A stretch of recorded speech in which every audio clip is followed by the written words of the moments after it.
ready. Thank you for listening. Thank you for listening to the Outstanding Ohioans show. Thank you for the Outstanding Ohio show.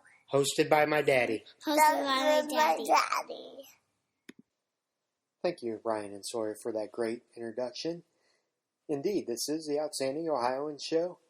I believe Ohio and the people of Ohio have an incredible, wide-ranging, and proud impact that needs to be shared with the world.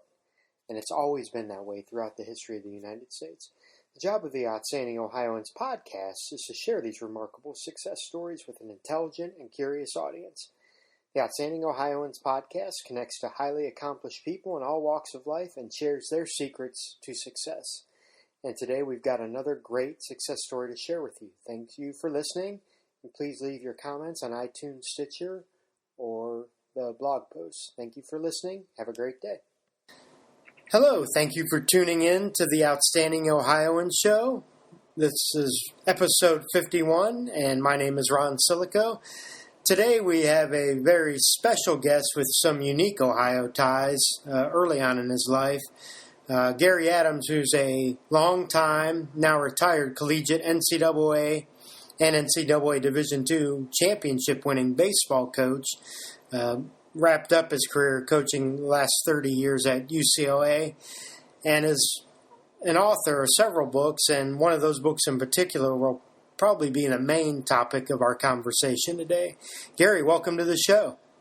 Glad to be here, and it's interesting to be called from way back there. Are you in Ohio right now? Yes, sir. In fact, I live in Oxford, Ohio, not too far from where you grew up. Yes. Maybe if I'd have stayed in Ohio, I'd have probably ended up at the University of Miami, playing in Oxford. I'd have done that, or else ended up working at the Champion Paper Mill in Hamilton, Ohio. So who knows? Yeah. For the audience, Gary, since this is an audience that I focus on, folks in Ohio. Can you share your story about the time that you spent in Ohio and then how you ended up moving out west? Yeah. Okay. Well, I grew up at 963 Northeast Street in Hamilton, Ohio. It was on the west side of town. We didn't have many ball fields to play on, so I remember my brother and I have a twin brother, and we would get the neighbors and we would go down to the wheat field and cut Farmer Schaefer's wheat out of a patch in the middle of his patch there and build us a ball field. I don't think he knew we were doing that because the wheat was so tall, he couldn't see us little guys playing. That's pretty much how I grew up playing baseball. And I had a hero. My hero was in our own family. My uncle Al Kaiser, they called him Bud Kaiser, and he played for the Texas Red Peppers in minor league ball. One year he led all of professional baseball with the highest batting average, and he went to bat a lot every game. I mean, he played in every game, but I know he played for the old St. Louis Browns minor league organizations. Never was called up to the big leagues, but he was our hero. When he retired from playing professional ball, then he played for Hootapole. I don't know if you remember that, but Hootapole was a famous beer in around Hamilton, Ohio, and they sponsored a team, and they traveled all over to play games, and my brother and I went with them and played. They were the outstanding players from Hamilton, Ohio. They just pretty much toured the area. So that was a hero in my own family, but the real hero outside the family was, I know you'll remember this name, was left-handed pitcher Joe Nuxaw. Sure. He lived right up the street from us, and I mean, he was a big hero. He still holds the record for the youngest player ever to play in the big leagues. And I was about 7 years younger than him, and my goal was to beat his record. I wanted to be younger than him when I made it to the major leagues. I don't know how many other kids had that dream, but of course that record has never been broken, and I doubt it ever will be broken. Yeah. But Joe Nuxall, he was pitched for the Cincinnati Reds. That was our favorite team. You couldn't walk down the street, Northeast Street, with in the summertime without hearing. Everybody's out on the front porch listening to Wait Hoyt announce the ball games. I don't know if you're too young to remember that or not, but I know old timers like me. If you're in your 70s, I know you'll remember Wait Hoyt, and you'll remember Joe Nuxall. That's such a neat story. I moved to Oxford in 1997, but I grew up in the Cleveland area, so very similar listening to Herb Score be part of broadcast on the radio. Okay. Okay, yeah. Well, I'll tell you a story about Joe Nuxall, how infatuated I was with him. He went to the Wilson Junior High School. Quite a bit ahead of me, and he played basketball. He was a great basketball player, too. In fact, Wilson Junior High scheduled no junior high teams Joe's ninth grade year because they could compete with the high school teams around the area, and they even beat them, all because of Joe. Everybody said he might have been a better basketball player than a baseball player. But anyway, I think his number was 37 on the basketball team. I'm not positive right now, but I remember I wanted to wear his uniform. Now I was about 4'10", in the ninth grade, and Joe was already 6 foot tall, but I wanted to wear his uniform, and it was between me and another guy, but I fought him for it. I won, and I got to wear his uniform, and I remember I had to roll up that uniform and tuck it inside my shirt, and the shirt kept dropping down below where the end of my shorts were, but I wanted to wear that uniform. Nothing would stop me from wearing it, even though it probably slowed me down a lot.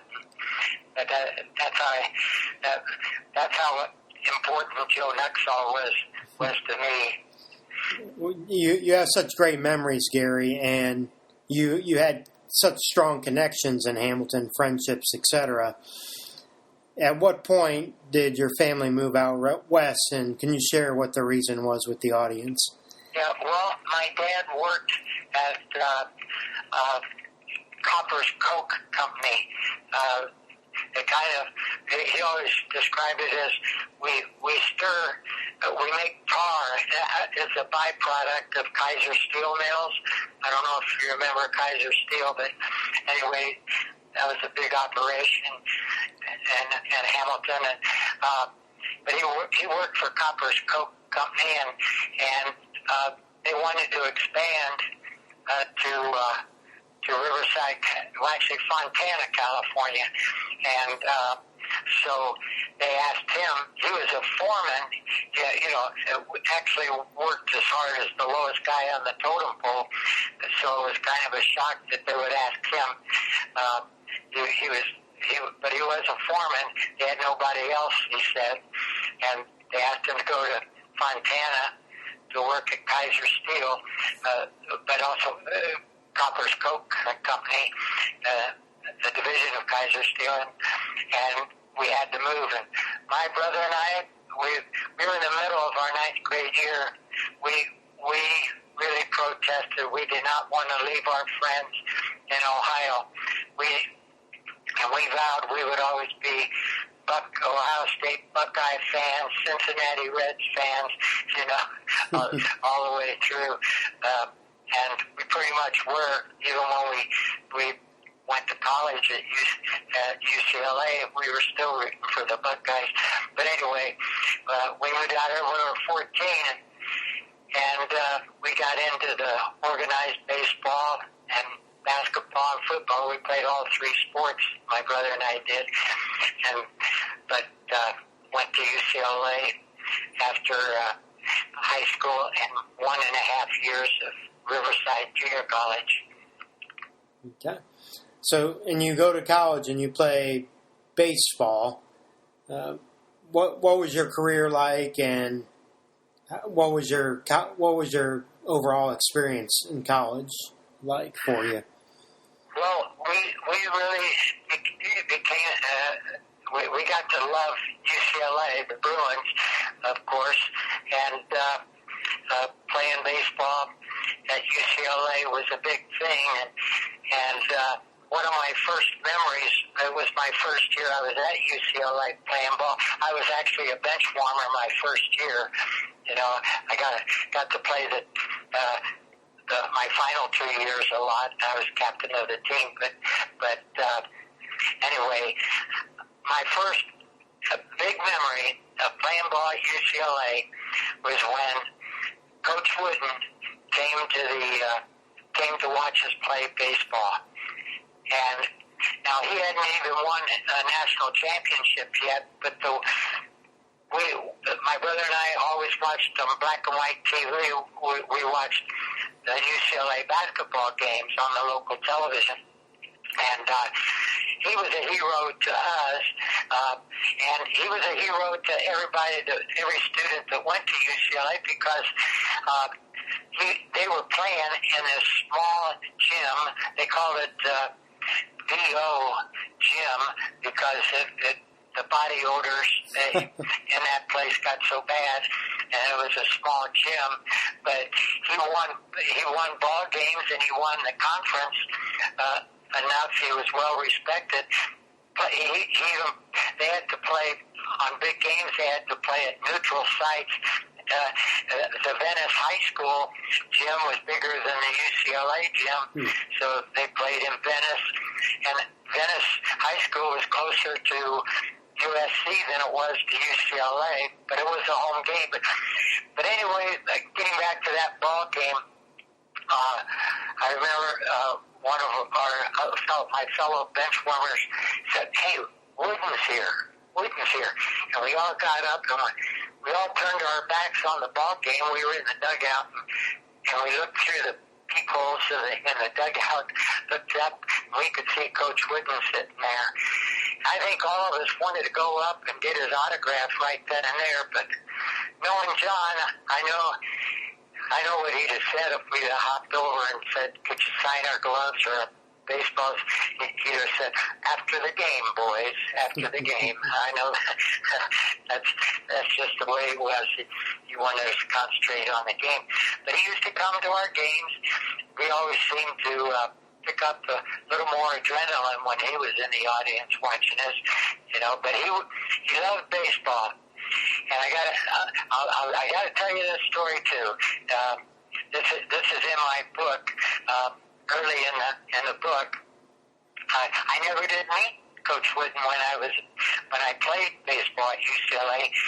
But when they hired me at UCLA in 1974, J.B. Morgan, our athletic director, introduced me to John.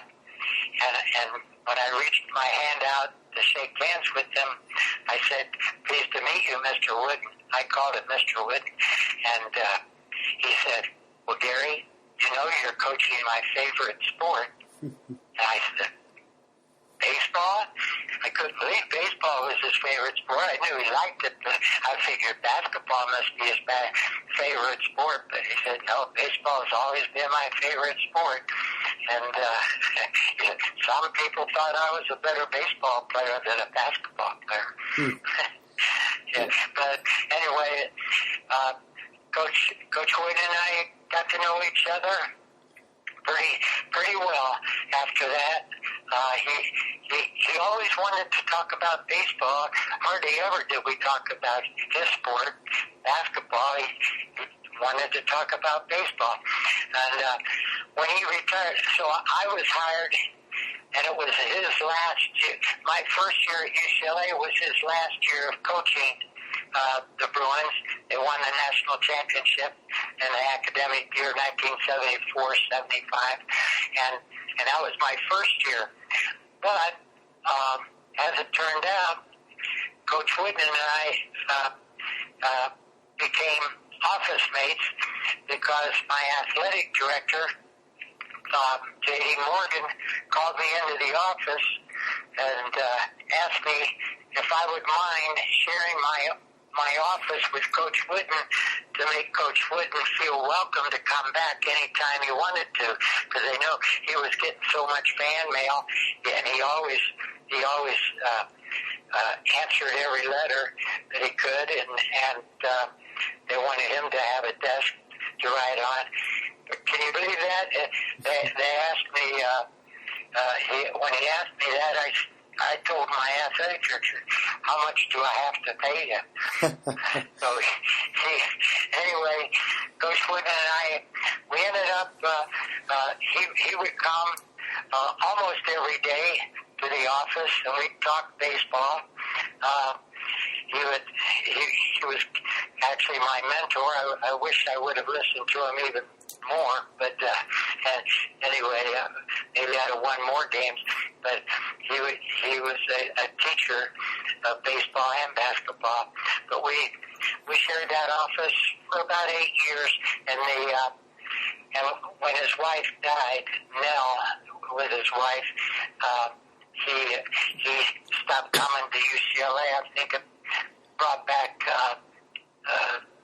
unpleasant memories for a while, so he didn't come for a while. But then he did resume coming back, and he'd come to the office always, and come in and we'd talk baseball. But we became friends until he passed away in 2010 at the age of 99. We went to dinner together, we went to lunch together, went to breakfast together, we watched games together. He liked going to the Dodgers games, and he liked going to the Angels games. I remember once when we were with Mike Scioscia and Joe Torre. Joe Torre was the manager of the Dodgers, and Mike Scioscia was the manager of the Angels, still is. But we were sitting at a table, and Mike Scioscia had the nerve to ask John. He said, "John, when you're watching television, and the Angels are playing, and the Dodgers are playing at the same time, what game are you watching?" Well, I remember thinking, "Oh no, you put him on the spot right in front of Joe Torre. You know, what do you think he's going to answer?" And Coach Wooden said, "I'm channel surfing." Everybody busted out laughing when he said that, but that was at a picnic that we went to. He wanted to talk baseball. It was called Let's Talk Baseball with Coach Wooden, and he invited myself and Joe Torre and Mike Scioscia, Bill Sharman. I don't know if you recognize that name, but he used to play pro basketball and baseball for the Dodgers. But anyway, John passed away. That was in February that we had that, and March, April, May. 3 months and 10 days later, he passed away at the age of 99. But he was sharp. He was sharp as a tack, you know, all the way up to the time he passed away. Mm-hmm. Something I wanted you to share with the audience, Gary, if you could, was share the process of how you decided to write this book. It was a unique topic because it was baseball and Coach Wooden, and you also had some challenges from a from a memory perspective, if you will, because I believe I read on your website you had been taking notes of some of your conversations, but then you had a house fire, and you lost all your writing materials. Can you just take the audience through why you decided to write the book and how you did that? Okay. Well, first of all, regarding those notes that I was taking, I didn't want Coach Wooden to feel like I was writing everything down, and so I never wrote anything down in front of him, but as soon as he would leave the office, or I would leave, I would get out my notepad and I'd write down what he said. I never thought in a million years that I was taking these notes down to someday write a book. Never once gave that any thought. I did it because I wanted to become a better coach. It had nothing to do with someday writing a book. So I took a lot of notes, and I did. Since we shared the same desk, I kept the notes at my home in Malibu, California, and I kept the notes at home, and well, there was a big fire that destroyed 206 homes in one big sweep. The fire didn't stop until it reached the Pacific Ocean, and it started about 26 miles away, so it wiped out everything in its path, and our house happened to be one of the 206, and I was at practice that day, and I got a call, I better go home. My family was there and everything. So I got there just in time to watch my house burn down. But anyway, that's kind of a prelude to how I ended up writing a book. I tried to remember as best I can some of the notes that I took, and I remember not until the I'd say 15 minutes after we left that picnic I was telling you about, the Let's Talk Baseball. I was driving home. My wife and one of my 5 daughters was in the car, and without even thinking much about it, I said, Kevin loved baseball, and somebody ought to write a book about his love for the game of baseball. Everybody knows, there's been books about his basketball and all that, but somebody ought to write a book about his love for baseball. And when I said that, I did not think that I would be the person, but anyway, about a minute later, my wife said, well, Gary, why don't you write the book? No one knows him better than you about his love for baseball. And I just said, really? And she said, yeah, you write children's books. You can probably write it. So I gave that some thought. By the time we got home, we lived 2.5 hours from where that picnic was. We got to Tehachapi, our home site, and there, by the time I got here, I said, okay, I'm going to write a book about Coach Wooden and his love for baseball. I know the title of the book is Conversations with Coach Wooden, and I was not in agreement with my publishing company. They have the rights to, all publishing companies they have the right to make the title. You're in charge of what's in the middle of the book, the content. But they have the color design, all that kind of stuff, the format, and they're in charge of the title. I told them from the very beginning, the title should be Coach Wooden, my favorite sport is baseball.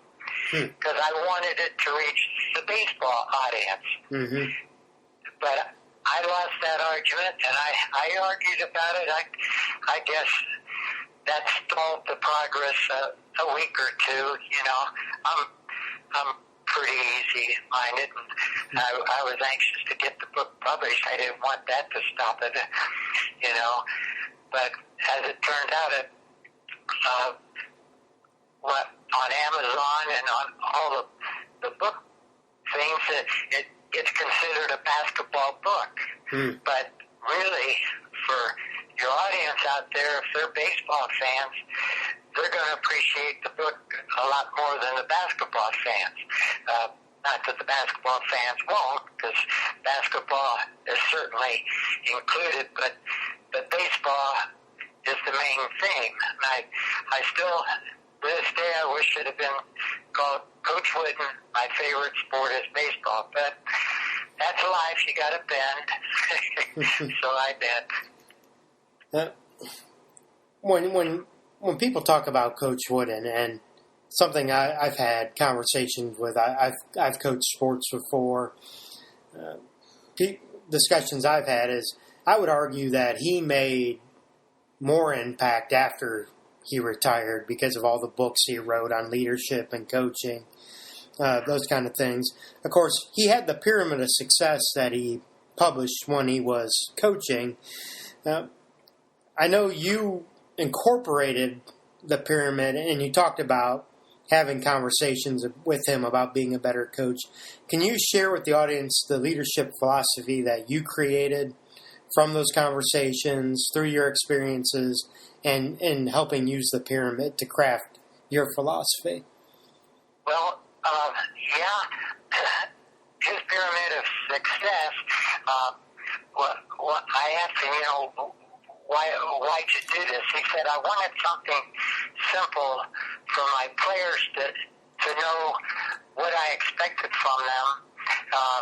I wanted it to be on one page, very simple, and be an illustration of some kind.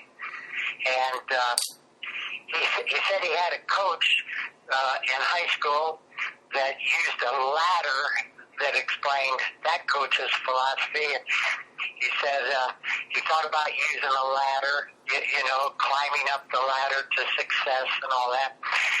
But finally he put it all together, and in 1948, when he was named the basketball coach at UCLA, it was the first time that he hung the pyramid of success on the wall of his office at UCLA. And so I started to think, John's been such an influence, and I really like the thought that it's good if a player, one of your players, can look at just one page of something and know exactly what you expect out of them. That would be a good thing. It took me all the way to about 1994 before it dawned on me that the best thing I could use would be a baseball itself. The seams of the baseball could divide the different areas that I thought college baseball players should be concentrating on and be committed to. So I didn't call mine the pyramid of success, but I called it the sphere of commitment of the UCLA player. And it can be sphere of commitment of anybody who plays on a team. But I divided, I did a drawing of a baseball with the four most important areas that I thought my players should work on while they're in college, being young men, trying to be mature and good men. Team was one of the divisions, being a good team player. And then character, both on and off the field, was another division. And of course, academics, they're at UCLA, they should make the effort to learn and to graduate. And they're, on the other side of the baseball was career. I wanted my players to follow their dreams. And I talked to them about, in following your dreams, I know that most of you want to be Major League Baseball players. And I said, I'm here to help you become a Major League Baseball player. Some of you will make it, some of you won't, but there's no use not giving it a shot if that's what your dream has always been, you know. But I always made sure, I told them, make sure you have a backup plan. So follow your dreams, but make sure you have a backup plan. So those were the four divisions, and then right in the center of the baseball, where the core is in the baseball, were the two most important things of all, and that was your family. You know, take care of your family, be a good family member, and then also your spirituality, whatever your spirit is, you know, whatever your religion, whatever, you know. So family and your spiritual are the two most important things. They were at the core of the baseball. So it was pretty simple. My players knew that I was interested in winning, but winning wasn't the most important thing. And I think Coach Wooden, he pretty much, I never forgot what he told me about winning. He never talked to his players about winning much, hardly at all. In fact, one thing, when I do speak at places, I always recite what he told me one day in the office. I didn't want to write it while he was talking, but it was so profound in my estimation. I waited for him to leave. As soon as he left, I pulled out the pen and pad and I wrote it down. He said, Gary, life is not about winning, as most people define the word.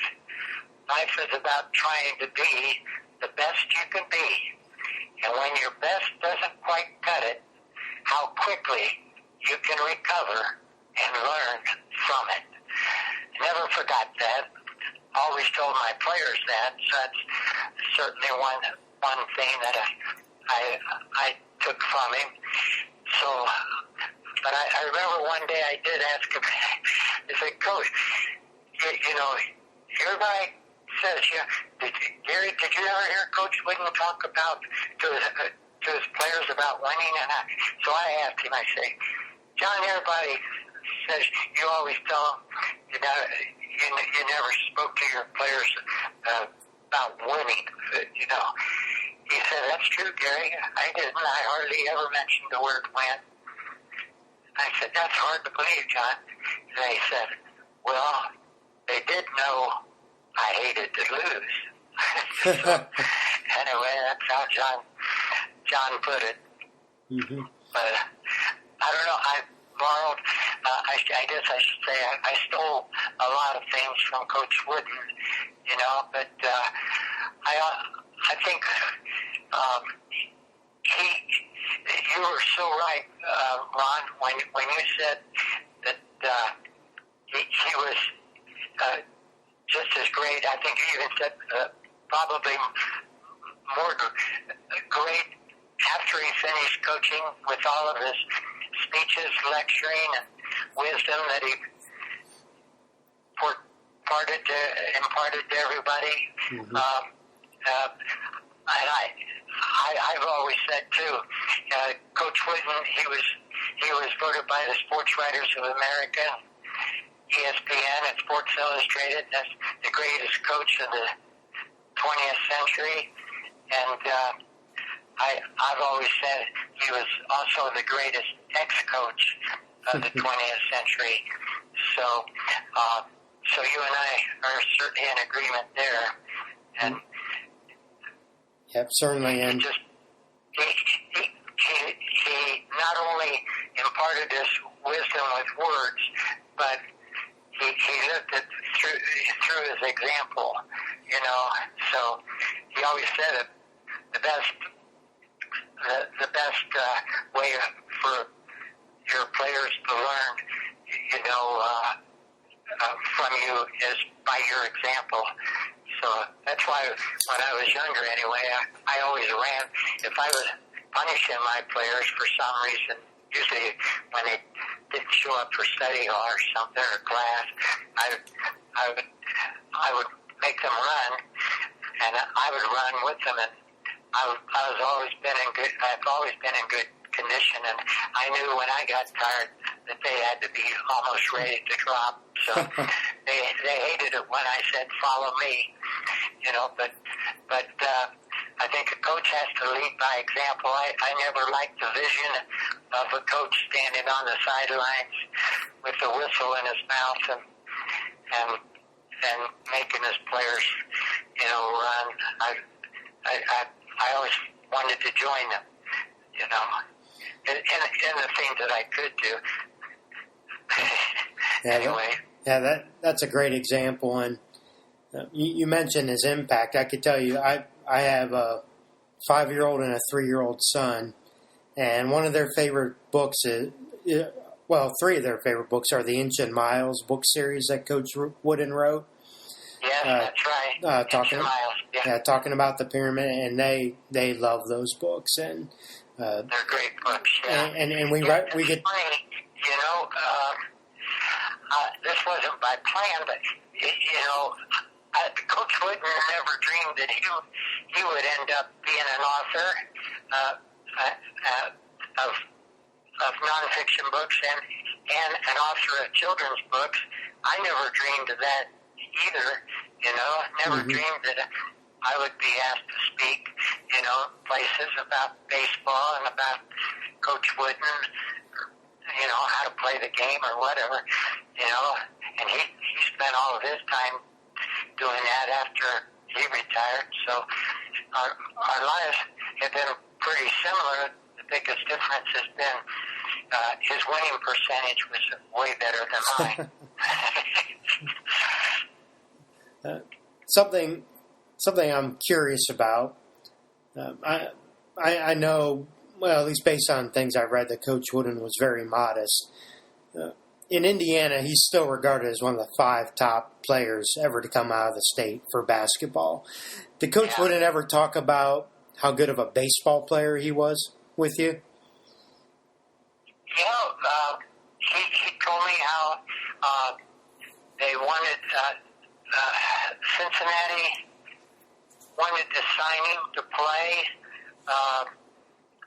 ball after high school, and also after his first year at Purdue, he almost signed a contract with I forget what the pro team was, but it was major league team who wanted to sign him, and he almost did, and he went in to talk to his coach at Purdue, and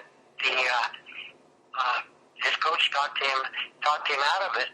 Said, "Hey, we're going to have good teams here. You're going to be part of a great team. And what do you want to be when you finish playing baseball? What would you want to be?" He said, "Well, I want to be a teacher, an English teacher," is what he told his coach. And he said, "Well, you'll probably finish playing baseball and never go back to college. So why don't you get your education now?" Anyway, he talked him out of it.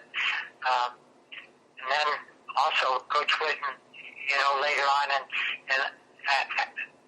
during his, I think he'd won about 5 national championships in basketball. The Pittsburgh Pirates asked him to be their manager. Mm-hmm. Well, what was it he said? I'll try to think of it. When the general manager asked him would you be our manager, he said, if I became the manager and we happened to lose a lot of games, you'd be the first one they would fire, and then they would fire me after that. So anyway, he didn't. He continued his coaching at UCLA, but he was asked to be the manager for the Pittsburgh Pirates. Something I've read a little bit about, and I was hoping you can shed some light on. When you read things about him or hear things about him, he was sometimes called St. John. But a lot of people that knew him very closely talked about his sense of humor. Can you speak to that and how he put people at ease with that, and how much he enjoyed that? Well, he really did have it. He had a great sense of humor. I remember when he was talking to me about a lesson he learned about being humble. He said,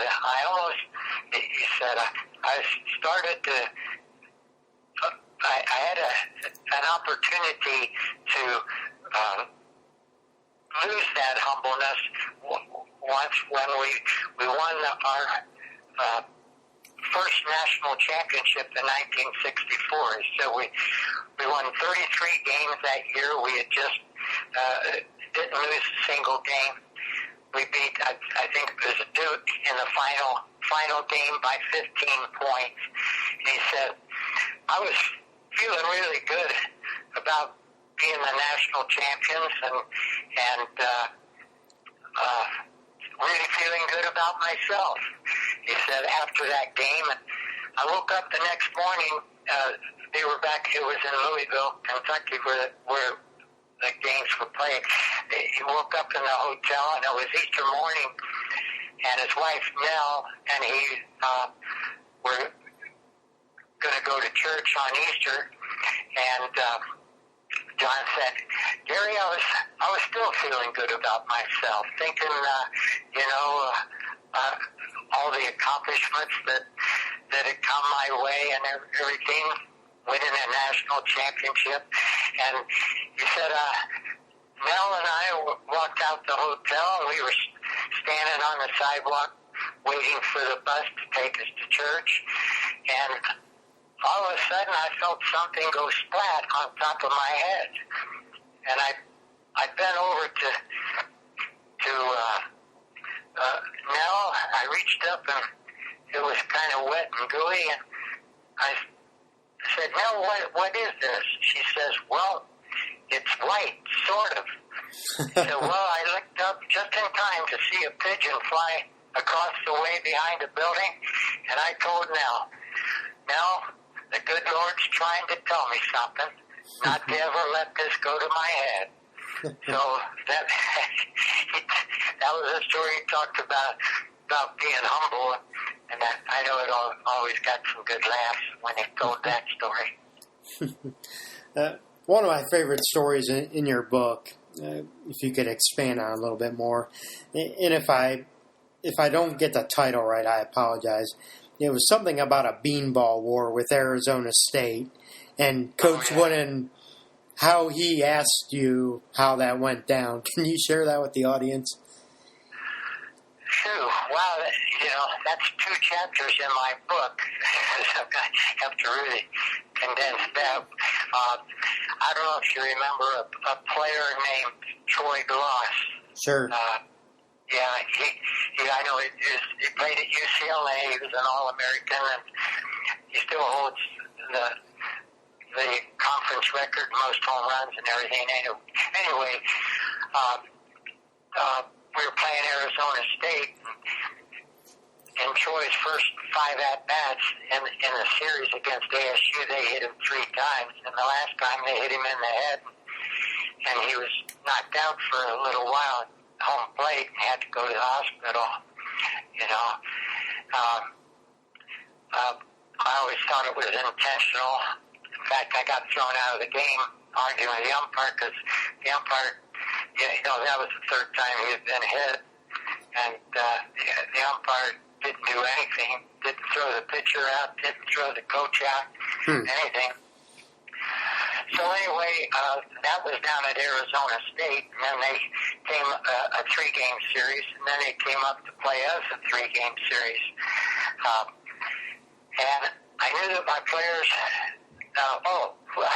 okay, so Troy's back playing with us again after being in the hospital, and they hit him twice in the first 2 games and almost hit him a couple of other times.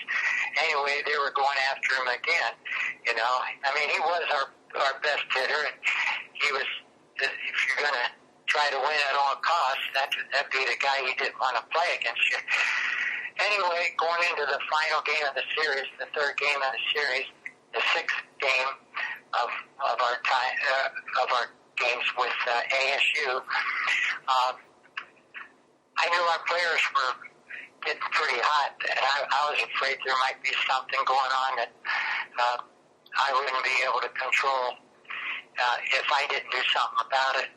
So I had a meeting with the team prior to the game.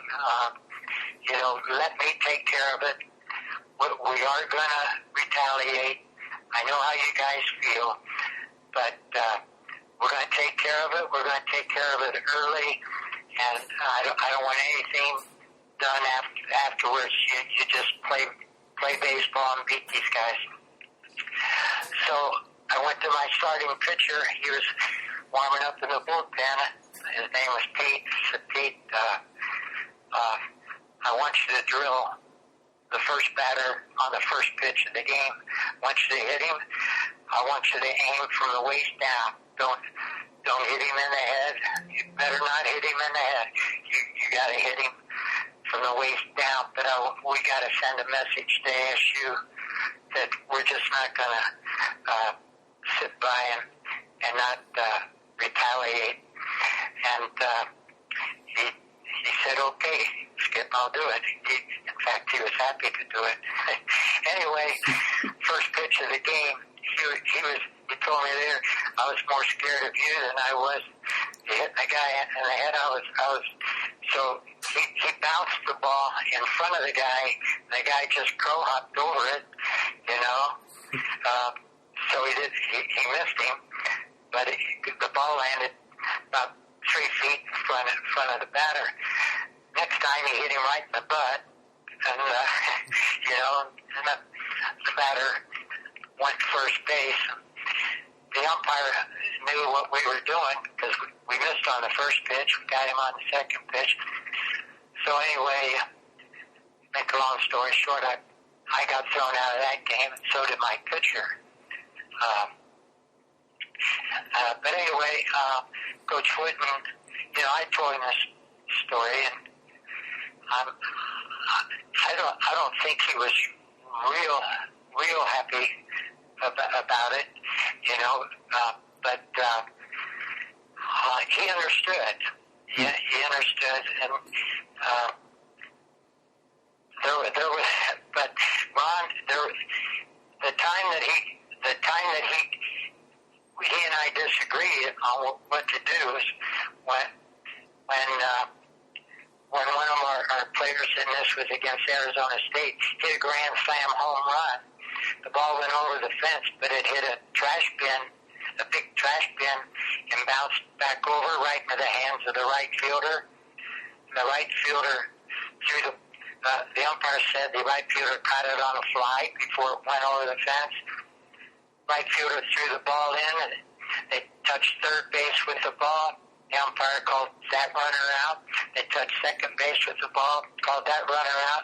Instead of us getting 4 runs, we only got we got a triple play against us. We didn't score a run. And this is when Coach Wooden asked me, because I said the player came in and told the coach, even we learned later, that the player told the coach, he didn't catch it. It rebounded off the trash bin. And Coach Wooden asked me, well, Gary, if you were the coach, what have you done? And my answer was pleasing to him. I said, that's a tough question. I'm not so sure. I'm a little hesitant to tell you. And you wouldn't have admitted that your player didn't catch it on a fly. I said, well, I'm not. I was so wishy-washy, Ron. I didn't come up with an answer. I knew what he wanted me to say, but I didn't admit to it. I forget how I got out of that one. Anyway, it's a true story. The thing umpire had his back to the runners. He couldn't have seen that they didn't tag up anyway, which we always taught our runners to tag up on any fly ball, hit deep, so. But he had his back. He was looking at the ball. It was a night game, by the way, so it was more difficult to see than if it was a day game. But the truth is, the ball clearly went over the fence, and it clearly bounced back right into the right fielder's hands because he jumped up to the top of the fence. He was leaning over the fence. He trapped it with his glove between the fence and his glove, and jumped back onto the playing field, and they got the triple play. So anyway, I'll have to read that chapter in my book again to refresh my memory on it, but that's how it went. You mentioned at the beginning of the interview, and I wanted to wrap up with this if we could. You mentioned that you never intended to be an author, but yet you've published several books, and you have a unique partnership with your wife. Can you share with the audience a little bit of that background? Yeah, well, my wife, Sandy, she's the one who really knows her English, I don't need spell check. I just yell down to her when I'm typing upstairs, how do you spell this or that, that kind of thing. I don't need spell check. Spell check can be deceiving anyway, the word there, for example. Right. And she's my editor-in-chief, so when I write, she does the editing, and but what I can do for some reason, I don't know, I'm pretty creative. So I used to tell my children these children's stories at bedtime.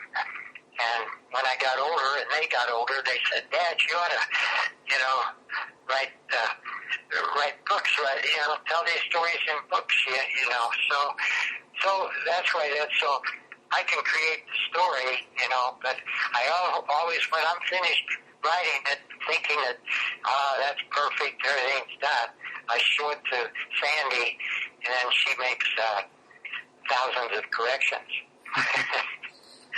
But you have a nice partnership, not only from that standpoint, but collectively, you've produced a number of books, and we'll put your website in the show notes so the audience could take a look at those, because it's a wide body of work. Yeah, well, Sandy, she's writing her own books now. I started it. She's finishing up. She's writing books about her horses and about riding the horses in endurance races. Now she's running. She's become a runner. She started out with the small runs, the 3K, 2K, and then 5K, and just last weekend she ran the 10K. Actually, it was more than 10K. It was 10 miles, So, and that was on the trails, and that was a rough one. But she's been writing these books. She titles them by the colors of the shoes that she wears. I think they've been green, pink, and red so far in her books so far. Our website, I don't know if anybody's interested, but they can get a variety. If they have children or grandchildren, they can get some good. Every children's story has a message, and my wife's stories have messages too. And of course, the book Conversations with Coach Wooden, I think, has Coach Wooden's messages more than mine. But GaryAdamsBooks.com is the website. So if anybody's interested, I know that you can go on Amazon and buy them. If anybody wants to wants me to sign a book or Sandy to sign her books, they can go on the website and order from the website, and we'll send them a book, and they just tell us who to autograph it for, you know. A message, we'll put a message on there too, whatever they want. Wow, you know? That's great, and we'll certainly put that in the show notes information. Gary, Okay. the way I wrap up every interview is you've impacted so many lives through your coaching, and the book is called Conversations with Coach Wooden, but you talk a lot about the relationships with your players that you've had. You've had this impact with the children's books that you've written as well. The question I always ask at the end is, what's the legacy you hope to leave behind? Oh, I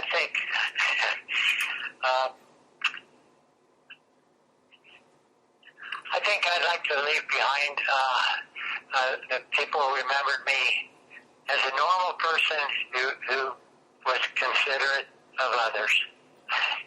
Pretty simple. Okay. Just your average Joe who loved people and tried to be as considerate as I possibly could be. Sometimes that was hard as a coach when the reporters are asking you tough questions, but I remember I always had to think, you know what, they have a job to do, I have a job to do, you know, I'm never going to get bitter, no matter, you know, if they thought I should have sacrificed bunted instead of hitting away into a double play or something, you know, I never did get mad at the reporters, but it was a thought I'd always think about, you know, they have a job to do. But to answer your question, I like to be remembered as a normal person who is considerate of others. That's a great way to leave off the show, Gary. Okay, thank you, Ron. It was my pleasure. Yeah, if you can hold the line just for a moment as I wrap up here. Thank you for tuning in to the Outstanding Ohioans show. This was episode 51 with retired collegiate NCAA championship baseball coach and author Gary Adams, and we were talking about his book, Conversations with Coach Wooden. Thank you for listening. Have a great day.